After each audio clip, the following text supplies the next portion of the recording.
Equinox Télévision. À la une de ce journal, la société civile exige de la fermeté et des réparations au bénéfice des familles victimes du massacre de Garbour. Dans ce village du nord-ouest, souvenez-vous, des éléments de l'armée s'en prenaient mortellement à des habitants lors d'une intervention en 2020. Bilan, 21 morts, dont 13 enfants et une femme enceinte. Après 6 années d'attente, le procès des militaires, le procès se poursuit au tribunal militaire de Yaoundé. Les figures politiques dont le Cameroun s'en souviendra. Les hommages sont nombreux après le décès de Laurentine Kouafoudou, député RDPC et doyen d'âge de l'Assemblée nationale. Elle est montée au créneau ces derniers mois pour dénoncer le détournement de fonds publics, l'état catastrophique des routes et la surfacturation des chantiers publics au Cameroun. Les détails à suivre au cours de ce journal. Voilà pour les titres.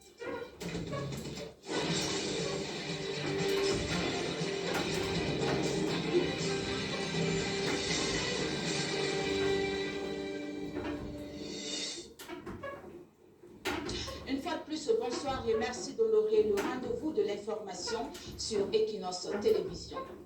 Ouvrons ce journal avec cette information qui nous vient de Bonabo dans le 5e arrondissement de Douala. Un drame laissé à l'abandon menace la santé des riverains. Non curé depuis des mois, il est envahi de déchets plastiques aggravant la pollution.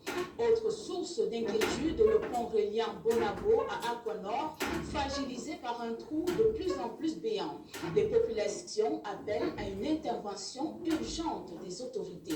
Les détails dans ce reportage de Dallas Tiana et Hubert Michel Camille.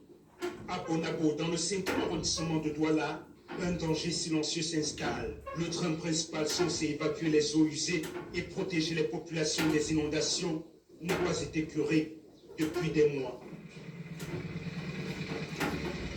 Les eaux ne s'écoulent presque plus. À la surface, une accumulation impressionnante de déchets plastiques, bouteilles vides, emballages alimentaires, sachets, détritus de toutes sortes. Le train est devenu une décharge à ciel ouvert, un foyer de pollution qui empoisonne l'environnement immédiat du quartier. Dans le passé, on avait des bacs ordures là où les gens dénonçaient leurs ordures. Actuellement, il n'y en a plus, c'est pour ça qu'on voit les gens déverser là. Et quand il pleut, on a des inondations. La difficulté que nous menons aussi, c'est la collecte des bouteilles plastiques. Parce que quand il y a des fautes de pluie, il y a les bouteilles qui remontent en surface. Et ça crée beaucoup de dégâts. Ces déchets, charriés par les pluies pendant des mois, ont fini par obstruer le passage de l'eau. Résultat, les odeurs nauséabondes, la prolifération des moustiques, des risques accrus de maladies hydriques comme le choléra ou la typhoïde. The smell that is coming from this water is unbearable. And mosquitoes cannot live here freely. Those of us that are having our workshop here, it's very difficult for us. Mais ce n'est pas tout. À quelques mètres de là, le pont qui relie Bonabo à Aquanor montre des signes inquiétants de fragilisation. Sous l'effet de l'érosion, du manque d'entretien, un trou s'est formé. Jour après jour, il s'agrandit. Si on n'a pas trouvé une solution à l'immédiat, on va toujours être confronté aux accidents de moto qui vont là de temps en temps. And if nothing is done, somebody can die there. Les populations de Bonabo se sont abandonnées. Elles lancent aujourd'hui un cri d'alarme aux autorités et aux services compétents. Ce que les populations de Bonabo vivent ici n'est pas un cas isolé. Dans les autres quartiers populaires de Douala, tels que Depanda ou encore Makefeni-Soke, c'est le même constat désolant. Pour combien de temps cela durera encore? Là est toute la question. Hubert Michel Kameni, Dallas Tiana. Où est passé Yebgang Noulak? Cet élève de première scolarisé dans un lycée de Bankolo est porté disparu depuis près de 2 mois. À l'origine de l'affaire, la découverte par ses parents d'un téléphone utilisé en cachette. La procédure judiciaire piétine. 2 suspects interpellés puis présentés au parquet ont été relâchés, laissant les parents de l'adolescente de 16 ans désemparés. Les détails dans ce reportage d'Emmanuel Diop et Marcelin Besson. C'est un couple complètement déboussolé que nous rencontrons à leur domicile, au quartier du Bombidoum, dans l'arrondissement de Bankomo. Et pour cause, voici 50 jours que monsieur et madame Noulak n'ont pas de nouvelles de leur fille. La nommée Yebgang Noulak Larison, âgée de 16 ans et élève en classe de premier A4 espagnol au lycée bilingue de Bangon. En principe, le 5 décembre, je suis rentré du travail, je suis allé dans sa chambre. j'ai retrouvé un téléphone Android. Donc c'est donc ça, nous avons passé la nuit. Le matin, samedi qui était dans le 6 décembre, je l'ai demandé à de l'acheter le téléphone. Il m'a amené là-bas, il m'a montré celui qui lui vendait le téléphone. Je suis donc rentré le déposer à la maison, à l'autre travail. Je retourne du travail, je l'ai pu le trouver. Depuis ce jour-là, je ne suis pas en paix. Je ne sais pas ce qui s'est passé et ce qui se passe. Parce que ce n'était pas un enfant désordonné que même au quartier on va dire que non, l'enfant c'est de nature est désordonné et tout. Le commissariat du 9e est mis à contribution et après exploitation du téléphone que détenait l'enfant, les suspects sont mis aux arrêts ou déférés au parquet. Contre toute attente, ils sont remis en liberté. On les a déférés, le procureur a envoyé ces gars-là encore ici au commissariat pour un complément d'enquête et qu'il faudrait interpeller certains camarades. Mais la police ne l'a pas fait. Encore, ils ont encore envoyé au parquet pour une deuxième fois. Le juge m'a appelé, il m'a donné rendez-vous là-bas le 7 janvier. Et elle m'a fait comprendre que dans les enquêtes de l'enfant au niveau de la barrière à Hala, donc depuis le 7 jusqu'aujourd'hui, pas de suite. Je me dis qu'il y a vraiment la manipulation parce que il y a le parent de l'un des gars qui est un ancien gendarme retraité. Rendu au lycée bilingue de Balgon, ce sont des camarades de classe désemparés que nous rencontrons. Il nous a murmuré que sa meilleure copine, qui curieusement n'a pas encore été exploitée par les enquêteurs, pourrait connaître le fin mot de l'histoire, elle-même ayant disparu par 2 fois avant de réapparaître au lycée depuis lors. À l'école, lors des enquêtes, on me dit qu'elle s'est déplacée de son banc. Maintenant, elle était avec sa copine. Et moi-même, les enquêtes, on devait se rassurer si elle est chez sa copine ou sa copine peut avoir des indices pour savoir où cet enfant se trouve. Et les deux qui ont été libérés, est-ce qu'il a été établi qu'ils avaient des liens étroits avec l'enfant?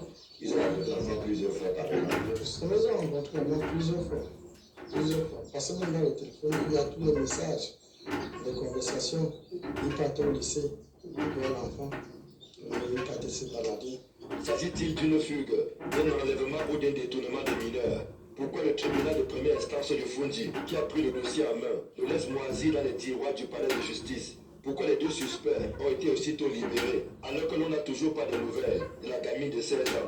Pourquoi aucune descente n'a été effectuée au lieu du barrière, au quartier Ahala, où la jeune élève résiderait? Des questions et bien d'autres qui laissent les parents pantois. Tout ce que je peux dire, c'est que quiconque voit ma fille quelque part, puisse me faire signe. Si elle-même, là où elle se trouve, si elle entend les cris de sa mère, les cris du maman, vraiment de Dieu, par amour, qu'elle retourne à la maison. On ne peut pas la tuer à cause d'un téléphone. C'est une affaire à suivre. Le phénomène prend de l'ampleur malgré les alertes. Il s'agit de l'arnaque à l'emploi. Une dizaine de Camerounais ont été attirés au Nigeria pour des fausses promesses d'emploi, moyennant le paiement de fortes sommes d'argent. Leur calvaire a finalement pris fin grâce à l'intervention des services de sécurité nigérians. Les précisions avec Chéro Magnos et Isabelle Carole Soupette. Assis à même le sol, via Ogun State au Nigeria, ces dizaines de jeunes ne sont pas des brigands, mais plutôt des ressortissants camerounais pris au piège d'une fausse annonce de recrutement. Leur rêve de décrocher des emplois alléchants afin d'avoir une vie meilleure, tel que brandi par les auteurs de ce faux réseau d'emploi, sera très vite brisé aussitôt qu'ils auront foulé le sol nigérien. La réalité sera tout autre. Bonjour, le chômage, et pire encore, ils seront séquestrés. C'est dans ce domicile de fortune, dépouillé de tout confort, qu'ils seront coincés, vivant au quotidien dans des conditions exécrables et ruinés après avoir déboursé de fortes sommes d'argent pour décrocher ces emplois fictifs. Alertés, les forces de sécurité nigériennes voleront aussitôt à leur secours et mettront ainsi un terme à leur calvaire qui aura duré 3 mois environ. Vous souffrez pour ça, ça vous plaît, vous sortez. Après, vous allez envoyer les photos à vos bien. Tout le monde qui a menti, qui n'est pas le Camerounais, quand on va découvrir que vous êtes Camerounais, c'est une autre affaire. Les autres qui n'ont pas menti, on va les faire. Pris en charge par les autorités, les familles des victimes mobilisent des fonds pour le retour de ces derniers. Malgré les multiples dénonciations de ce type d'arnaque, l'on continue malheureusement à toujours enregistrer des victimes. Nous vous le disions en titre, massacre de Garbour, la justice militaire a condamné les soldats, marquant un tournant décisif contre l'impunité au Cameroun. Mais pour les ONG, le compte n'y est pas. Sans réparation, protection des civils et poursuite de toutes les responsabilités, la justice restera inachevée, tandis que de nouvelles exactions continuent d'endayer le Nord-Ouest. Le compte rendu de leur sortie avec Thomasou Matida Osomba et Gladys Sidier Bambadian. La Commission des droits de l'homme du Cameroun condamne avec la plus grande fermeté le meurtre de 14 civils, membres de la communauté Mborovo, survenu le mercredi 14 janvier 2026 dans le village Bidado, arrondissement de Ndou, département du Ndongamantoum, région du Nord-Ouest. Le communiqué publié par la commission indique que l'attaque s'est produite aux environs de 5h30 du matin alors que les habitants dormaient. Des hommes armés assimilés à des groupes séparatistes ont ouvert le feu de manière indiscriminée sur des populations civiles à l'intérieur de leurs habitations. Le bilan fait état de 14 morts, dont un homme de 40 ans, 6 femmes et 7 enfants âgés de 2 à 11 ans. 10 autres personnes, parmi lesquelles 2 enfants, ont été grièvement blessés. La Commission des droits de l'homme du Cameroun rappelle également d'importants dégâts matériels, 6 maisons détruites, un véhicule et une moto incendiée, 2 greniers brûlés, 15 vaches abattues, plusieurs autres blessés, du bétail volé, ainsi que 8 motos emportées par les assaillants. Face à ce qu'elle qualifie de crime atroce, la Commission indique avoir immédiatement ouvert une enquête conformément à la loi du 19 juillet 2019 qui régit son fonctionnement et exprime sa compassion aux familles endeuillées et souhaite un prompt rétablissement aux blessés pris en charge par les autorités. La Commission des droits de l'homme du Cameroun établit un parallèle avec l'attaque de Sabga dans le département de la Meuse en novembre 2025.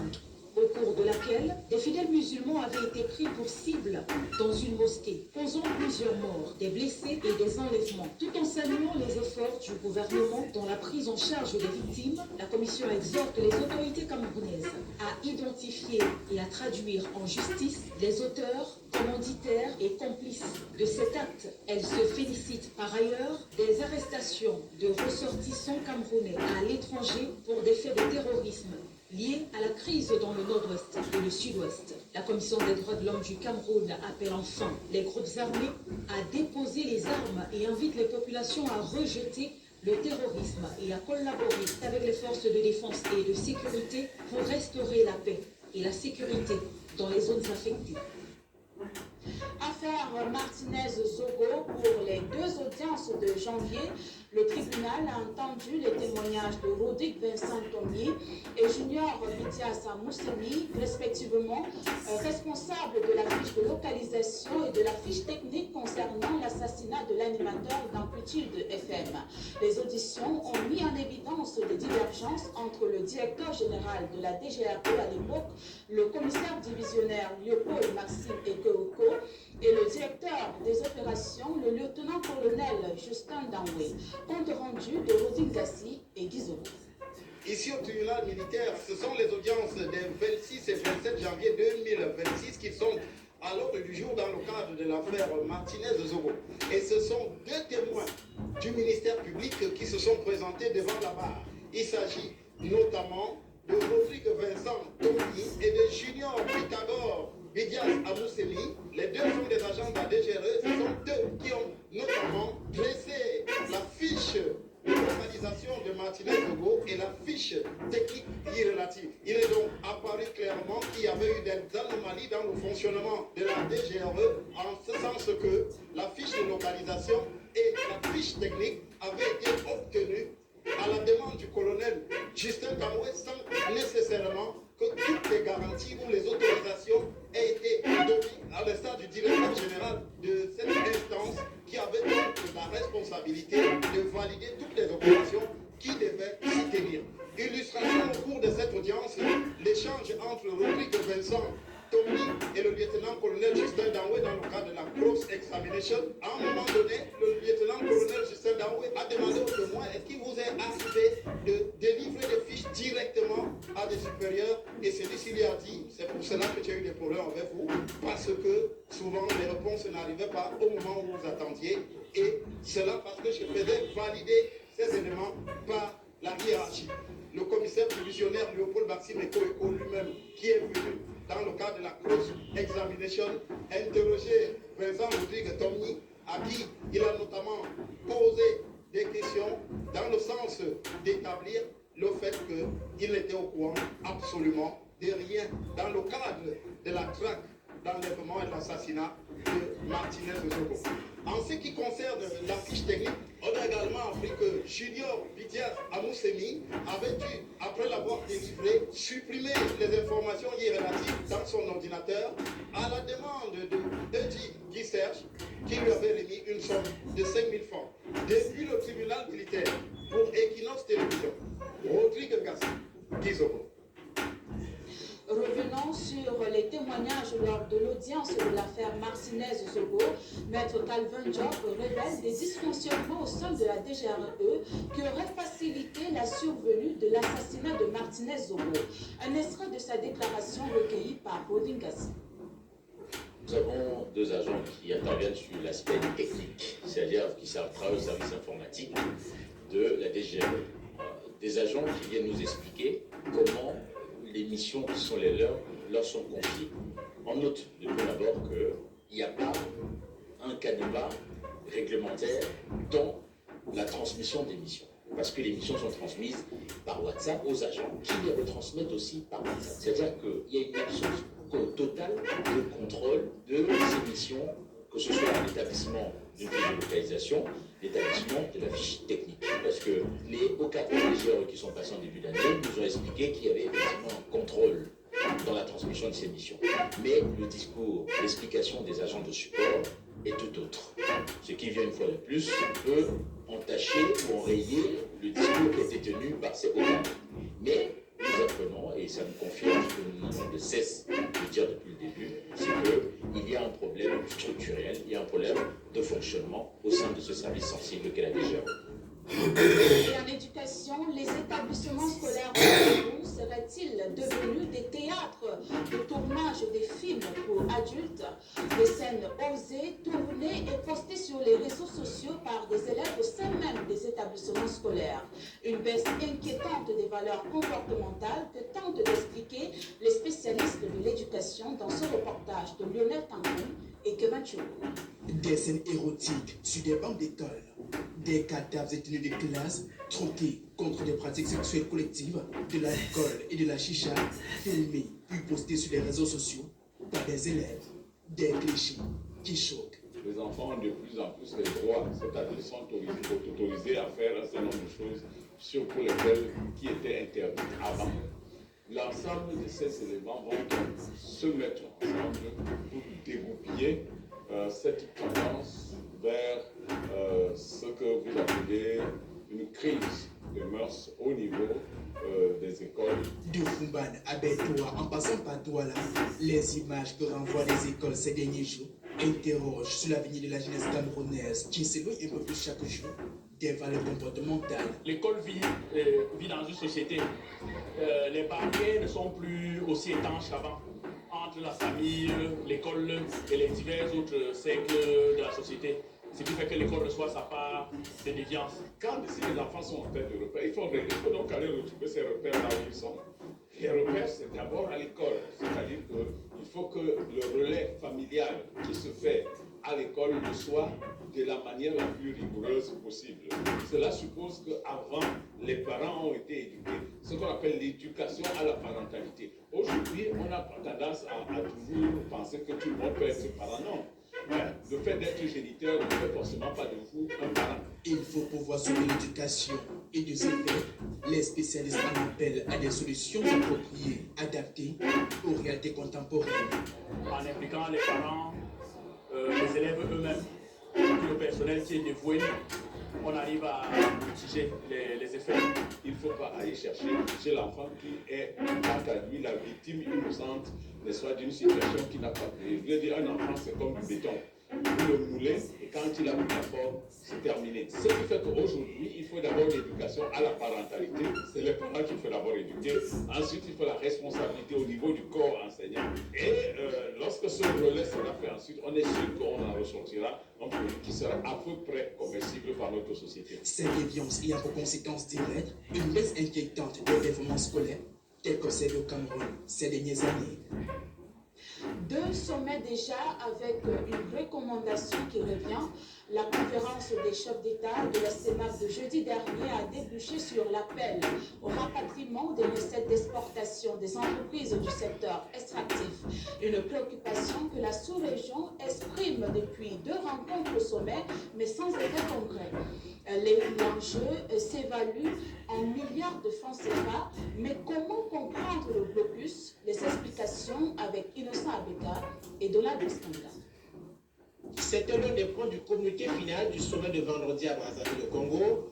La rencontre a débouché sur un appel aux États afin qu'ils fassent rapatrier les recettes d'exportation de la CEMAC. Déjà 2 demandes similaires et pas d'effet concret. Problème, les États-Unis notamment s'y opposent fermement. Nous avons les États-Unis qui s'en mêlent parce que les entreprises sont concernées par cette nouvelle règle. Ils ont donc déposé, les États-Unis déposé une demande de proposition de loi pour suspendre tout appui au FMI en faveur de la CEMAC tant que cette affaire n'est pas clarifiée. Entre mars et novembre 2025, les réserves de change de la CEMAC ont chuté de 1335 milliards de francs CFA. La situation devrait à nouveau se dégrader sur le moyen terme d'après les projections de la BEAC. Les fonds laissés à l'étranger à l'issue de la vente des ressources du sous-sol se sont présentés aux pays de la sous-région comme une niche de ressources pour faire face à leurs besoins en devises. Les pouvoirs politiques de tous les pays de la zone CEMAC sont notamment des pouvoirs extrêmement faibles. Ce sont des pouvoirs dont la légitimité est extrêmement contestée dans tous les pays quels qu'ils soient. Et ce sont donc des pouvoirs qui tiennent souvent les sources de leur maintien, de leur constitution, dans précisément le monopole qu'elles exercent sur l'extraction des matières premières et sur le mode de commercialisation qui en découle. Diverses estimations chiffrent les fonds concernés par les demandes de la CEMAC à plus de 5 000 milliards de francs CFA. Mais certains pays occidentaux et compagnies pétrolières estiment que la nature de ces ressources, dont une partie doit servir à la restauration des sites miniers, les rend non transférables. Pour certaines firmes étrangères, la centralisation de ces ressources à la BEAC limiterait les opérations de paiement et pèserait sur la planification de nouveaux projets. C'est un pays discutable. On a des États qui devraient normalement se concentrer sur produire davantage, mettre en place des réformes qui vont accélérer la production, accélérer la croissance et créer justement plus de business via l'étranger pour nous permettre de capter des devises. C'est pas quelque chose qu'il faut attendre. Et le FMI comme la Banque mondiale auront beau crier sur tous les toits, demander que ces fonds-là soient rapatriés, ils ne seront pas. Tout le monde sait très bien qu'ils ne seront pas.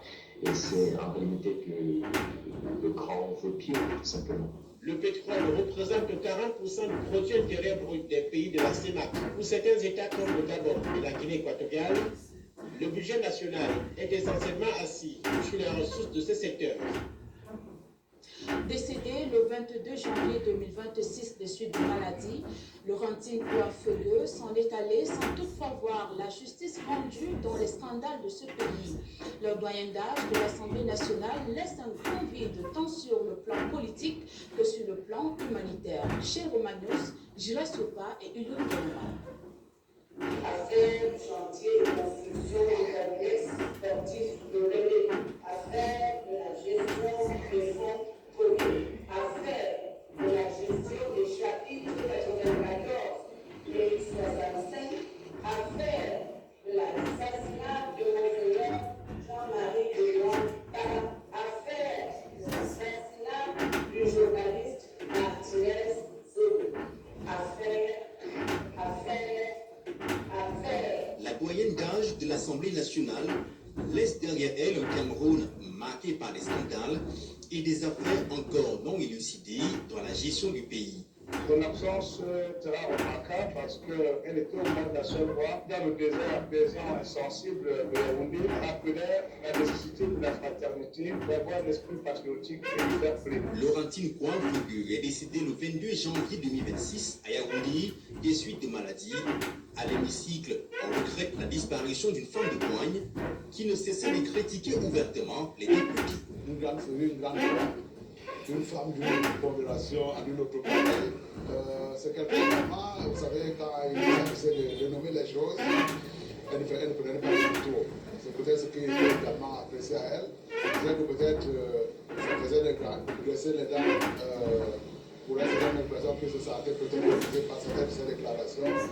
Mais je ne pensais pas que quand elle prenait la parole, elle avait envie de s'attaquer à qui que ce soit. Elle avait envie effectivement que les choses puissent avancer dans les conditions qui étaient souhaitables pour une vie républicaine. L'une de ses dernières sorties, assez remarquée, a été faite en mars 2025.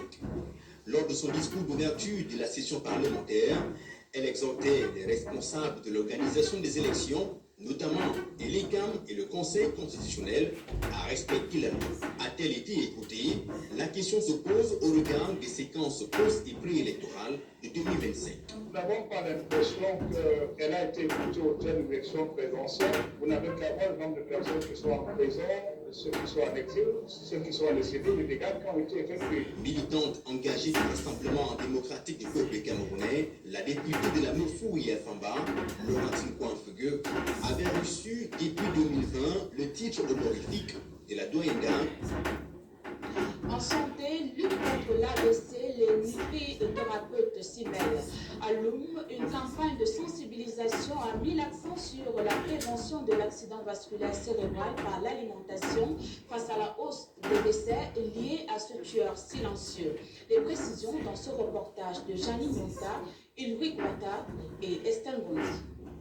La lutte contre l'accident vasculaire cérébral est plutôt pour s'éviter dans les assiettes. Face à l'augmentation des décès et les cas des handicaps liés à l'AVC, Dr Ngueye Cédric, nutrithérapeute, a initié à Lou un séminaire de sensibilisation dédié à la prévention de ce mal souvent qualifié de tueur silencieux. L'AVC est devenu une maladie vraiment très grave. C'est devenu comme une épidémie parce que après une maison, deux maisons, tu comprends. 2 mois ne peuvent pas passer sans que tu ne comprennes qu'une personne est victime de l'AVC.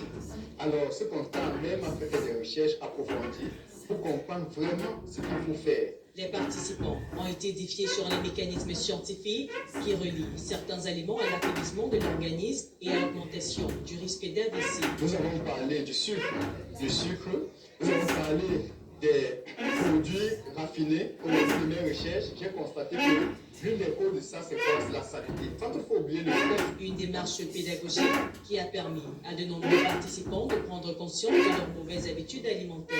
On a toujours tendance à dire ne consommez pas trop de sucre sans déterminer quel genre de sucre c'est. C'est dans l'alimentation ou c'est le sucre qu'on achète à la boutique. On a donné tous les détails pendant le séminaire ici de Mara. Et puis qu'on a bien les jus brasserie, le sucre de la boutique. Et même s'il arrivait qu'on consommait tout cela, il fallait qu'on prenne de l'ail écrasé, éloigné dans un litre d'eau, qu'on prenne pour désintoxiquer notre foie qui est un élément capital dans notre organisme. Comme on consomme trop d'alcool, le sucre, le cube. Si au hasard que tu ne peux pas manger sans cube, tu écrases le poisson fumé et soit le crevet. À travers cette campagne, le message est clair. Prévenir l'AVC est possible et cela commence dans l'assiette. Une initiative saluée par la population du monde qui y voit une action concrète de prévention face à une maladie dont les conséquences sont très souvent irréversibles. Hors de nos frontières en Côte d'Ivoire, réunis à Abidjan, le PPACI annonce son premier congrès le 15 mai avec Laurent Gbagbo à sa tête. Au Mozambique, les pluies dévastatrices sinistrent plus de 700 000 personnes et en République démocratique du Congo, Goma reste sous tension 1 an après la bataille du M23. Les détails dans ce reportage de Théophile Tumbe et Pascal Mandy. En Côte d'Ivoire, le Parti des peuples africains Côte d'Ivoire amorce son tournant stratégique. Réuni en comité central à Abidjan, le PPACI a officiellement acté la tenue de son tout premier congrès ordinaire le 15 mai prochain avec un objectif clair, relancer la machine politique en vue de 2026. Absent de la dernière présidentielle et après le boycott des législatives, le parti de l'ancien président Laurent Gbagbo veut reprendre l'initiative. À huis clos, sous la présidence de Laurent Gbagbo, les principales instances du parti ont validé cette décision majeure. Autre signal fort, les cadres du parti ont demandé à Laurent Gbagbo de rester à la tête du Parti des peuples africains Côte d'Ivoire. Une requête acceptée malgré ses intentions passées de retrait. Pour les observateurs, le parti se trouve à un moment décisif entre fidélité à son leader historique et nécessité de se réinventer pour peser durablement sur la scène politique ivoirienne. Au Mozambique, la saison des pluies a viré au drame. Plus de 700 personnes sont aujourd'hui sinistrées par des inondations d'une ampleur exceptionnelle, plongeant le pays dans une grave crise humanitaire. Les provinces de Gaza, Maputo et Sofala sont les plus touchées. Selon l'Institut national de gestion et de réduction des risques de catastrophe, 645 personnes ont été affectées, en majorité des enfants. Plus de 91 000 sinistrés vivent dans des centres d'accueil surpeuplés. Le bilan provisoire fait état de 112 morts, 99 blessés et 3 disparus. Les dégâts sont considérables, des milliers de kilomètres de routes endommagées, des terres agricoles ravagées et des cheptels décimés. Le gouvernement estime à 103 millions de dollars l'aide nécessaire et alerte sur les risques sanitaires. Les secours s'intensifient, tandis que la solidarité internationale commence à s'organiser. Enfin, à l'est de la République démocratique du Congo, un an après la bataille de Goma, la ville porte encore les stigmates d'un affrontement meurtrier. En janvier 2025, l'FCM-23, appuyé par le Rwanda, s'emparait de cette capitale stratégique du Nord Kivu. 12 mois plus tard, le groupe armé y consolide encore son emprise. Les chiffres exacts des victimes restent flous, mais les humanitaires évoquent plusieurs centaines de morts. Derrière ces statistiques, des familles brisées, des blessés marqués à vie et des maisons détruites. Pourtant, Goma continue d'avancer. Seulement, l'économie s'est réorganisée autour du mobile money et d'un commerce transfrontalier en pleine mutation. Par ailleurs, une administration parallèle s'installe, suscitant inquiétude et dénonciation internationale. Un publié reportage dans ce journal. Orange Cameroun gratifie ses clients de la région de l'Ouest en leur offrant plusieurs lots, parmi lesquels des maillots, des lions indomptables, des téléviseurs et de millions de francs CFA. Reportage. Orange Cameroun ajoute la joie sur la fête en sémant une graine de joie dans le cœur de ses clients de la région de l'Ouest. L'esplanade de son agence dans la ville de Bafoussa a été le théâtre d'un événement riche en son et en couleur ce 21 janvier 2026. La célébration des gagnants des super lots mis en jeu. Des chèques, 2 millions de francs CFA pour chaque gagnant, des Smart TV géantes de 65 pouces, des milliers de maillots de lions indomptables ont été remis aux heureux gagnants. Le moment chargé d'émotion de cette fiesta a été la remise de la clé de voiture stampée orange à M. Tabou par le gouverneur de la région de l'Ouest, Awafonka Augustine. Sur les lèvres, l'homme peut erroner au volant de sa nouvelle voiture. Un rêve devenu réalité. J'ai débuté la journée chez moi dans ma famille parce que j'ai mis à table avec un seul monsieur, on était là, vous comprenez que la joie, m'a dit, il y a tous mes amis, je crois qu'ils vont à Tout en remerciant le Très-Haut, d'autres gagnants expriment leur gratitude.